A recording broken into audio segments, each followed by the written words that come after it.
जब इतिहास के सबसे जालिम बादशाहों में गिने जाने वाले चंगेज खान ने अपना बड़ा लश्कर लेकर सुल्तान जलालुद्दीन ख्वारिज़्म शाह पर हमला किया, तो ये जंग बहुत ही खतरनाक साबित हुई। इस जंग में सुल्तान जलालुद्दीन की फौज बुरी तरह टूट गई। मंगोलों से लड़ते हुए सुल्तान जलालुद्दीन पीछे हट रहे थे। उनका मकसद था कि किसी तरह दरिया सिंध को पार करके अपनी जान बचा लें और अपने खजाने के साथ अपने खानदान को भी महफूज जगह पर ले जाएं। लेकिन जब वो दरिया सिंध के किनारे पहुंचे तो वहां पहले से ही चंगेज खान की फौज ने उन्हें चारों तरफ से घेर लिया। अब सुल्तान जलालुद्दीन को कोई दूसरा रास्ता नजर नहीं आ रहा था। फिर उन्होंने वहां एक ऐसा मुश्किल फैसला किया जिसने इतिहास में अपनी जगह बना ली। उस वक्त के मंगोल अपने कैदियों पर बहुत जुल्म करते थे।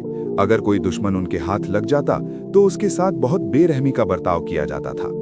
सुल्तान जलालुद्दीन ने देखा कि उनकी फैमिली और खजाना अब दुश्मन के हाथ लगने वाला है, इसलिए उन्होंने अपने दिल पर पत्थर रखकर अपनी बेगमों और बच्चों को दरिया में कूद जाने का हुक्म दे दिया ताकि वे मंगोलों की कैद में न जाएं। इसके बाद सुल्तान ने भी मौत के डर को अपने दिल से निकाल दिया। वो अपने घोड़े पर सवार हुए और पास के पहाड़ की ऊंचाई पर चढ़ गए। फिर बिना एक पल सोचे उन्होंने अपने घोड़े समेत सीधे दरिया सिंध की तेज और खतरनाक लहरों में छलांग लगा दी। दरिया के किनारे खड़ा चंगेज खान अपने पूरे लश्कर के साथ ये मंजर देख रहा था।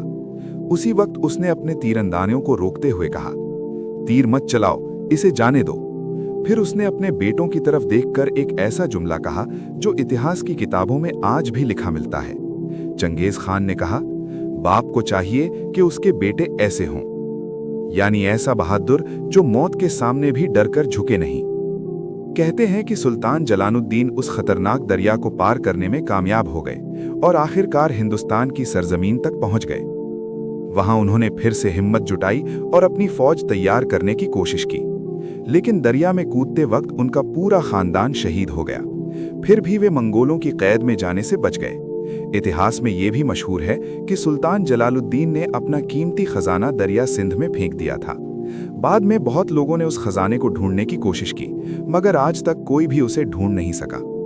इस पूरे वाकये से एक बात साफ होती है, कभी कभी इंसाफ, इज्जत और आज़ादी माल और रिश्तों से भी ऊपर होते हैं।